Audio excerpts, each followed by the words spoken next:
नमस्कार आदाब सत श्री अकाल मैं हूं अमर। आज हम बात करेंगे ਆਸਟ੍ਰੇਲੀਆ की। पंजाबी ਦੇ ਵਿੱਚ ਜੇ ਕਿਹਾ ਜਾਵੇ ਤਾਂ ਆਸਟ੍ਰੇਲੀਆ ਬਾਰੇ ਲੋਕ ਕਹਿੰਦੇ ਆ ਜਿੰਨੇ 5 ਸਾਲ ਆਸਟ੍ਰੇਲੀਆ ਦੇ ਵਿੱਚ ਲਾ ਲਏ ਤਾਂ 5 ਸਾਲਾਂ ਦੇ ਵਿੱਚ ਉਹ ਵਿਅਕਤੀ 5 ਕਰੋੜ ਦਾ ਮਾਲਕ ਬਣ ਜਾਂਦਾ है। ਆਸਟ੍ਰੇਲੀਆ बहुत कुछ देता है, पर अगर वेस्टर्न ओवरसीज की बात करें तो आज इसी मंच पर तमाम सवालों के जवाब जानने की हम कोशिश करेंगे, क्योंकि काफी कुछ तब्दीलियां भी आई हैं और उन तब्दीलियों के पीछे कारण क्या है। चाहे वर्क वीजा की करें हम बात, चाहे स्टडी की बात करें या फिर पोस्ट स्टडी वर्क वीजा की बात करें, या फिर बहुत सारी दरपेश समस्याएं हैं, उनको लेकर सवाल और उनके जवाब जानने की कोशिश करेंगे। बालन साहब हमारे साथ जुड़े हैं, कंपनी के कर्ता धर्ता। बालन साहब वेलकम करते हैं आपका। थैंक यू सर, पहले तो कंडीशन बहुत टाइट थी, रिफ्यूजल बहुत आ रहे थे, उसकी वजह क्या है और अब क्या स्थिति है सर? देखिए, कोविड के बाद से बहुत सारा बच्चा गया है, जो रुका हुआ था वो भी बच्चा गया है। ये हर एक कंट्रीज की प्रॉब्लम रही है कि कोविड के दौरान बच्चा कम गया, लेकिन एकदम बच्चा बहुत फ्लो में चला गया। हाउसिंग इश्यूज रहे, हेल्थ सेक्टर के इश्यूज रहे, अदर सेक्टर्स के इश्यूज रहे, फिर लोकल कम्युनिटीज है वो भी बोलती है इस बार। तो इट हैपन, तो पास्ट में रिफ्यूजल्स बहुत रहे थे, और उसके पीछे एक रीजन ये भी है कि बहुत सारा फेक स्टूडेंट भी चला गया। यहाँ से फेक डॉक्यूमेंट के साथ चला गया, स्टूडेंट कैपेबल था नहीं। दूसरा, वहां जाते ही यूनिवर्सिटी चेंज कर ली, पढ़े नहीं, ठीक है, छोटे मोटे कॉलेज में चले गए। तो ये कोई एक इशू नहीं, बहुत सारे इश्यूज इकट्ठे हुए, इस कारण से सक्सेस रेट कम हुआ था। कुछ चेंजेस, इंटरनल चेंजेस वो लेके आनी थी उन्होंने। जैसे कि वहां पे एक बार बच्चा चला जाता है ना, तो वो पढ़ाई तो पूरी करता नहीं था, ठीक है, कभी डिप्लोमा में ले लिया, कभी सर्टिफिकेट में ले लिया, फिर डिप्लोमा में ले लिया, फिर एडवांस डिप्लोमा में ले लिया। इस तरीके से वो अपने दिनों को धक्के देता था, मतलब स्पेंड करता, टाइम कहीं ना कहीं निकालने की कोशिश करता था। तो हाई कमीशन, एम्बेसी, कंट्री ने ये देखा कि भाई यस, हम इमिग्रेंट कंट्री तो हैं, लेकिन we need the quality students. Quality student आएगा, पढ़ेगा, उस कंट्री की इकोनॉमी में कुछ न कुछ हेल्प करेगा, या फिर वापस चला जाए, लेकिन वो बोगस स्टूडेंट नहीं चाहिए। तो इन सब चीजों को देखते हुए बहुत सारे चेंजेस लेके आए। जैसे पहले जीटी था, अभी भी जीटी है, तो soon it is going to be replace with GST, general student test, जिसके अंदर वो लोग आने वाले टाइम में जो चेंजेस लेके आ रहे हैं जीएसटी के अंदर, कि भाई आपके एकेडमिक थोरोली चेक होंगे, फंडिंग चेक होगी, आपकी इंटेंशन चेक होगी। अब आपको सिर्फ ये बोलने की जरूरत नहीं है कि भाई मैं स्टडी करूँ वापस चला जाऊं। आप बोल सकते हो कि भाई मेरे को पोस्ट स्टडी वर्क वीजा मिलेगा और मेरे को रिलेवेंट फील्ड में जॉब करनी है, मैं वहां भी सेटल हो सकता हूँ, I can come back to India as well, या वर्ल्ड के किसी भी कोने में जा सकता हूँ। तो जीएसटी एक बहुत बड़ी पॉजिटिव थॉट प्रोसेस के साथ आ रही है, बट ये इस साल में के मिड तक कहीं ना कहीं इंप्लीमेंट होने के चांसेस हैं। तो फिर फंड्स का भी आप बताइए दीजिए, जब आपने बात छेड़ी दी है, फंड्स से लेकर आईटीआर भी कहा जाता है पुरानी होनी चाहिए, कितनी पुरानी होनी चाहिए, कितना भरे लोग? देखो, आप जिस भी कंट्री में जा रहे हैं, या जैसे स्पेशली ऑस्ट्रेलिया की बात हो रही है, तो ऑस्ट्रेलिया हाई कमीशन चाहती है कि भाई आप हमारे कंट्री में आ रहे हो तो you should be capable one.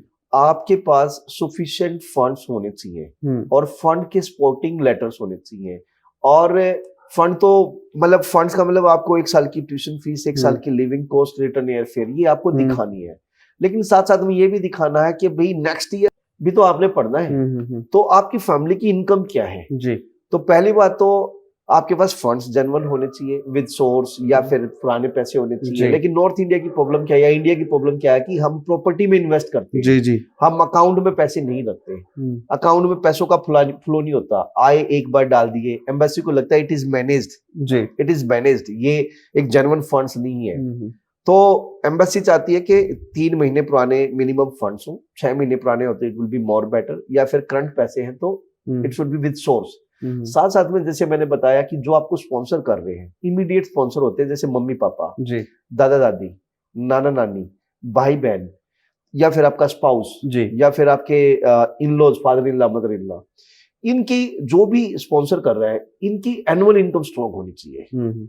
वो चाहते हैं कि भाई ये फाइनेंशियल साउंड फैमिली हो, ताकि अगले साल की फीस भी ये बियर कर सके, बेच के, वहां से कमा के ना निकाल ले। आप देखो, इंडिया में भी कोई एजुकेशन लोन, या फिर पर्सनल लोन, या कोई प्रॉपर्टी लोन, या फिर कार लोन लेने जाते हो, तो बैंक मैनेजर देखता है कि भाई आप कितने की आईटीआर भरते हो, आपको लोन तो मैं दे दूंगा, बिल्कुल, कल आप ये पे कैसे करोगे। ऐसे ही एम्बेसी चेक करना चाहती है कि मैंने वीजा तो दे देना है, लेकिन नेक्स्ट ईयर की आप फीस कैसे पे करोगे, आपकी फैमिली की एनुअल इनकम कितनी है, कितनी स्ट्रॉन्ग है, किस तरीके से वो पैसे, तो वो पता लगता है आईटीआर से, इनकम टैक्स रिटर्न।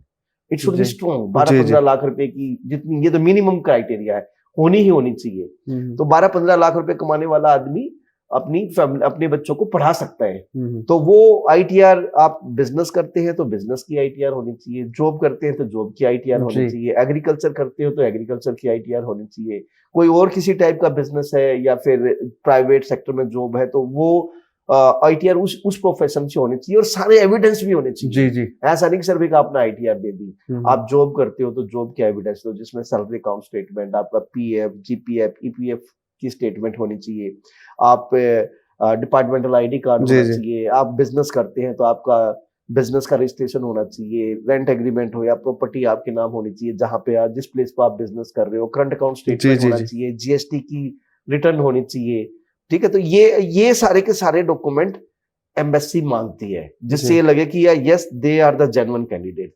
तो फंड्स 3 महीने पुराने, साथ साथ में आपके पास जो आईटीआर है वो 12-15 लाख रुपए की होनी चाहिए, और 2 साल की minimum ITR, income tax return होनी चाहिए। और हमारे इंडिया में प्रॉब्लम क्या है कि जी। आईटीआर भरते ही नहीं है। कमा रहे हैं वो इलीगल कमा रहे हैं, कैश पे काम कर रहे हैं, अब बाद में फिर उनको बच्चों को भेजने में प्रॉब्लम आती है, या फिर कोई education loan, personal loan, car loan लेने में प्रॉब्लम आती है। तो मेरी रिकमेंडेशन है इस शो के माध्यम से, आप जो भी कमा रहे हैं उस ईमानदारी से अपनी आईटीआर जरूर करें। जी। और 6 महीने की, आईटीआर 2 साल की, 2 साल की, और 6 महीने का अकाउंट बैलेंस, अकाउंट फंड्स पुराने, पोस्ट स्टडी वर्क 6 महीने हो, करंट के भी चल सकते हैं, जी। करंट विद सोर्स भी चल सकता है, जी। नया पैसा है तो वो भी चल सकता है। जैसे आपने कोई पर्सनल लिया चल सकता है, आपने कोई प्रॉपर्टी लोन लिया चल सकता है, कोई आपको रिटायरमेंट का पैसा है चल सकता है, आपने शेयर बेच दिए चल सकता है, कोई आपकी इंश्योरेंस थी वो आपका मैच्योर हो गया, सरेंडर कर दिया, तो वो करंट विद सोर्स चल तो अब सकता है। इनटेक कौन सा है सर, किसके लिए तैयारी करें बच्चे? जी जी, देखिए फैब इनटेक तो जा चुका है, जी। We are working for the July intake, और इसके बाद अक्टूबर नवंबर इनटेक है। न्यूजीलैंड, अगर मैं ऑस्ट्रेलिया की बात करूं, ऑस्ट्रेलिया में 2 मेजर इनटेक होते हैं, फैब जुलाई, इसके अलावा अक्टूबर नवंबर है।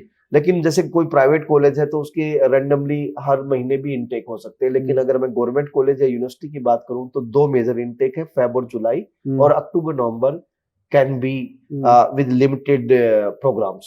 पर बेस्ट यूनिवर्सिटी फिर कौन सी हो सकती है, क्योंकि पोस्ट स्टडी वर्क वीजा भी लेना है। अब कईयों में ठीक है आपने स्टडी की, फिर 2 साल की आपको मियाद मिलती है, फिर ऐसी कौन सी स्ट्रीम है सर जिससे लाभ हो सकता है हमें बाद में वर्क वीजा मिले? जी जी जी, ये आज की डेट में एक बहुत बड़ा बर्निंग क्वेश्चन है कि स्टूडेंट्स जा रहे हैं तो उनका तो एम तो यही है कि भाई स्टडी कंप्लीट करके उनको मैक्सिमम से मैक्सिमम स्टे बैक मिले, ताकि वो रिलेवेंट फील्ड में जॉब करके वहां भी सेटल हो सकते हैं, या वर्ल्ड के किसी भी कोने में सेटल हो सकते हैं, या इंडिया वापस भी आ सकते हैं। तो अभी उन्होंने कुछ लिस्ट निकाली है, उस लिस्ट में अगर आप जाते हैं तो आपको एडिशनल 2 ईयर का वर्क वीजा मिलेगा। वैसे अगर मैं बात करूं, बैचलर वालों बच्चों को 2 साल का वर्क वीजा है, मास्टर्स वालों को 3 साल का वर्क वीजा है। हाँ, आप रीजनल एरिया में जाते हैं तो एडिशनल 1 ईयर और मिल जाएगा, सुपर रीजनल एरिया में जाते हैं तो एडिशनल 2 ईयर मिल जाएंगे। लेकिन आप किसी भी एरिया में जाए, लेकिन जो अभी उन्होंने 2 ईयर एक्सटेंशन वाली लिस्ट दी है प्रोग्राम की, अगर उसमें जाते हो तो आपको, चाहे आप सिडनी जाओ चाहे मेलबर्न ही क्यों ना जाओ, तो वहां भी आपको 2 ईयर का एक्स्ट्रा वर्क वीजा मिलेगा। जहां बैचलर 2 ईयर है तो आपको 2 ईयर एडिशनल हो जाएंगे, जहां मास्टर्स 3 ईयर है वहां एडिशनल 2 ईयर हो जाएंगे। एक तो ये हेल्थ से रिलेटेड प्रोग्राम आप जा रहे हैं, बैचलर मास्टर्स, बहुत सारी स्ट्रीम्स है हेल्थ में। इसके अलावा आप एग्रीकल्चर से रिलेटेड प्रोग्राम कर रहे हैं, आप इंजीनियरिंग फील्ड से रिलेटेड कर रहे हैं, आप आईटी से रिलेटेड प्रोग्राम कर रहे हैं, या फिर टीचिंग प्रोग्राम्स में आप जा रहे हैं, तो दीज आर द प्रोग्राम्स। अगर इनमें आप जा रहे हैं तो you will get 2 year extra post study work visa. तो इसमें बैचलर्स भी है और मास्टर्स भी है। एक और समस्या आ रही है, ऑस्ट्रेलिया क्या कर रहा है सर, कहते हैं ना हम एग्जांपल के तौर पर कि क्रीम बच्चों को ही वो बुला रहा है जिनके 6 बैंड हो, लेकिन सवाल इस चीज को लेकर है कि वीजा प्रोसेस बहुत स्लो है। कौन सी यूनिवर्सिटियों का फिर हम चुनाव करें ताकि वीजा प्रोसेसिंग फास्ट हो, हमारा टाइम वेस्ट ना हो सर? बहुत बढ़िया क्वेश्चन है। अभी जो जीएसटी आ रहा है, जो नए रूल्स आ रहे हैं, उसमें ये चेंजेस भी आए हैं कि भाई अगर आप यूनिवर्सिटीज कॉलेज चूज कर रहे हैं तो उसको बड़े ध्यान से चूज करना है। तो यहाँ पे यूनिवर्सिटीज और कॉलेज को इन्होंने असेसमेंट लेवल दिया है, असेसमेंट लेवल 1, लेवल 2, लेवल 3।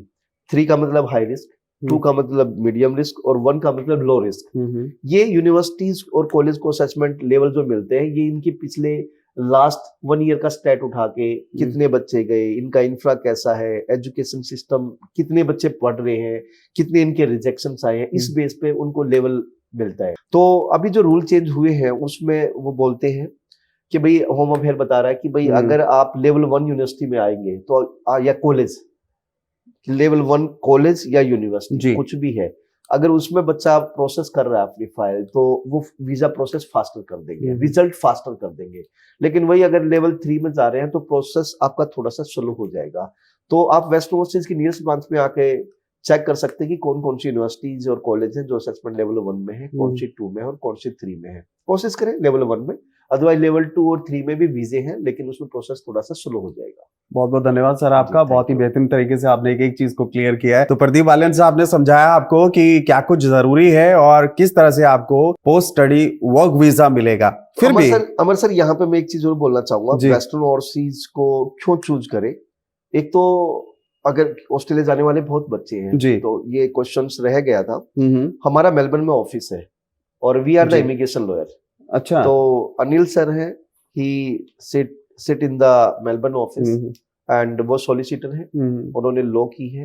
तो we are authorise for student visa, tourist visa, business visa, work visa या फिर कोई और भी किसी भी टाइप का कोई भी इमिग्रेशन से रिलेटेड कुछ है तो हम डेफिनेटली डील करते हैं। तो वेस्ट ओवरसीज की आप सर्विसेज ले सकते हैं स्टूडेंट वीजा को लेके, या कोई और वीजा है अपना ENS से रिलेटेड है या फिर कोई और वीजा है तो yes we are qualified one, आप हमारी सर्विसेज ले सकते हैं। यानी ऑस्ट्रेलिया में भी इनका ऑफिस है और पूरे उत्तर भारत में इनकी तमाम ब्रांचें हैं। आप नीचे जो भी नंबर चल रहा है इस पर कॉल करें और सुविधा जो ये दे रहे हैं उसका लाभ उठा सकते हैं। तो इंतजार रहेगा आपके कॉल का। नमस्कार। Thank you.